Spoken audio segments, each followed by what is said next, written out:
एक दरिद्र ब्राह्मण यात्रा करते करते किसी नगर से गुजर रहा था। बड़े बड़े महल एवं अट्टालिकाओं को देखकर ब्राह्मण भिक्षा मांगने गया, किंतु उस नगर में किसी ने भी उसे दो मुट्ठी अन्न नहीं दिया। आखिर दोपहर हो गई तो ब्राह्मण दुखी होकर अपने भाग्य को कोसता हुआ जा रहा था।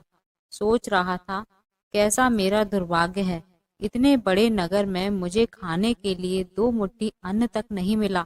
रोटी बनाकर खाने के लिए दो मुट्ठी आटा तक नहीं मिला। इतने में एक सिद्ध संत की निगाह उस ब्राह्मण पर पड़ी। उन्होंने ब्राह्मण की बड़बड़ाहट सुन ली। वे बड़े पहुंचे हुए संत थे। उन्होंने कहा, हे दरिद्र ब्राह्मण, तुम मनुष्य से भिक्षा मांगो, पशु क्या जाने भिक्षा देना। यह सुनकर ब्राह्मण दंग रह गया और कहने लगा, हे महात्मन, आप क्या कह रहे हैं? बड़ी बड़ी अट्टालिकाओं में रहने वाले मनुष्यों से ही मैंने भिक्षा मांगी है। महात्मा बोले, नहीं, ब्राह्मण मनुष्य शरीर में दिखने वाले वे लोग भीतर से मनुष्य नहीं हैं। अभी भी वे पिछले जन्म के हिसाब से ही जी रहे हैं। कोई शेर की योनि से आया है तो कोई कुत्ते की योनि से आया है, कोई हिरण की योनि से आया है तो कोई गाय या भैंस की योनि से आया है। उनकी आकृति मानव शरीर की जरूर है, किंतु अभी तक उनमें मनुष्यत्व निखरा नहीं है, और जब तक मनुष्यत्व नहीं निखरता तब तक दूसरे मनुष्य की पीड़ा का पता नहीं चलता। दूसरे में भी मेरा प्रभु ही है, यह ज्ञान नहीं होता।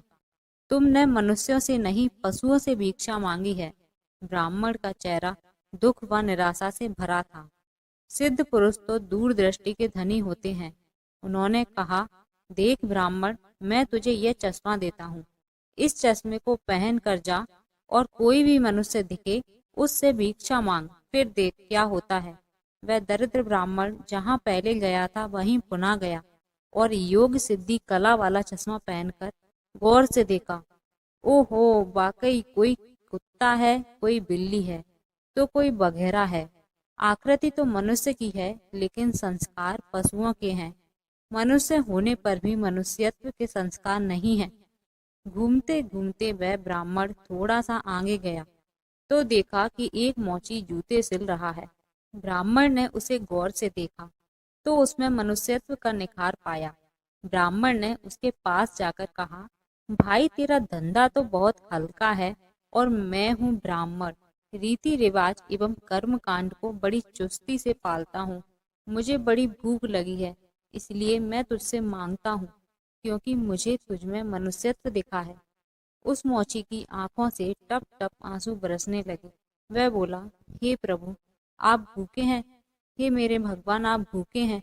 इतनी देर आप कहाँ थे? यह कहकर मोची उठा और जूते सिलकर टका आना, दो आना वगैरह जो इकट्ठे किए थे उस चिल्लर को लेकर हलवाई की दुकान पर पहुंचा और बोला, हलवाई भाई, मेरे इन भूखे भगवान की सेवा कर लो। ये चिल्लर यहाँ रखता हूँ, जो कुछ भी सब्जी पराठे पूरी आदि दे सकते हो वह इन्हें दे दो, मैं अभी जाता हूँ। यह कहकर मोची भागा और घर जाकर अपने हाथ से बनाई हुई एक जोड़ी जूती ले आया एवं चौराहे पर उसे बेचने के लिए खड़ा हो गया। उस राज्य का राजा जूतियों का बड़ा शौकीन था। उस दिन भी उसने कई तरह की जूतियां पहनी, किंतु किसी की बनावट उसे पसंद नहीं आई तो किसी का नाप नहीं आया। 2-5 बार प्रयत्न करने पर भी राजा को कोई पसंद नहीं आई।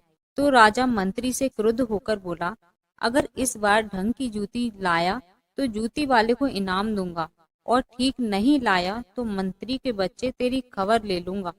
देव योग से मंत्री की नजर इस मोची के रूप में खड़े असली मानव पर पड़ गई, जिसमें मानवता खिली थी, जिसकी आंखों में कुछ प्रेम के भाव थे, चित्त में दया करुणा थी।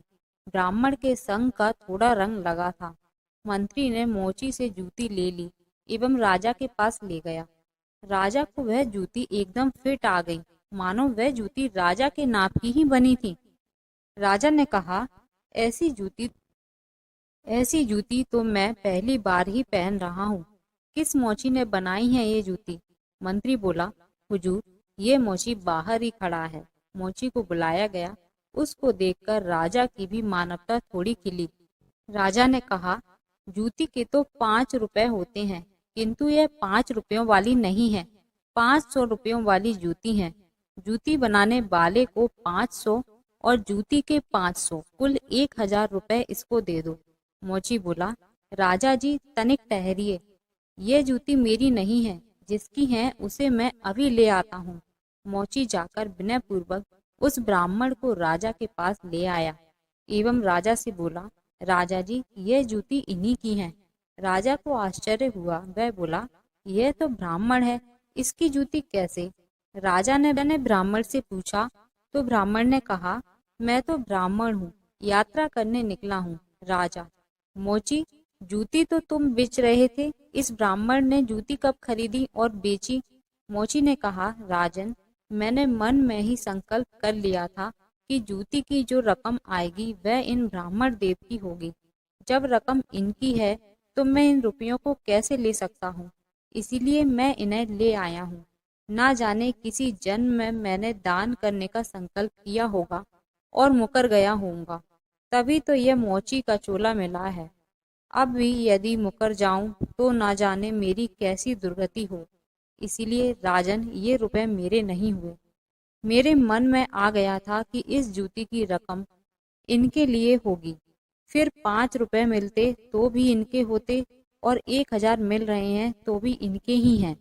हो सकता है मेरा मन बेईमान हो जाता, इसलिए मैंने रुपयों को नहीं छुआ और असली अधिकारी को ले आया।